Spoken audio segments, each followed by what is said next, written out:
आज मेरी बीबी को क्रेविंग हुई कि डेजर्ट खाना है कुछ। मैं कहा अच्छा जी खा लो। फिर ये गई किसी शॉप में, वहाँ पे देखा इन्होंने double excel mountain dessert ice cream something कुछ था ऐसा मैंगो का। हमने कर दिया ऑर्डर। अच्छा भाई $8 की वो मैंगो आइसक्रीम आइसक्रीम $10 की थी भाई, $10 की। जीएसटी लगा के वो $10 की हमें पड़ी, सिंगापुर डॉलर हमें $10 की पड़ी। बट यार डेजर्ट नहीं था, वो था हमारा मैंगो बार जो हमें इंडिया में 10 रुपए की मिलती है। डेजर्ट के नाम पे उन्होंने हमें बर्फ चिपका दी, उस पर 3-4 मैंगो डाल दिया, उसमें मैंगोस डाल दिए, उसमें हमें दे दिया भाई इतना बड़ा माउंटेन, वो भी बर्फ का गोला, और उस पर डाल दिए मैंगो सिरप और दे दिए लो भाई $10 का ये।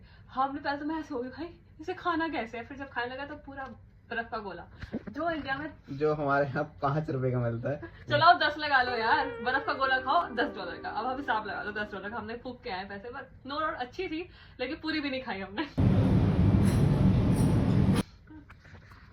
बस बीबी कहते हैं इनको।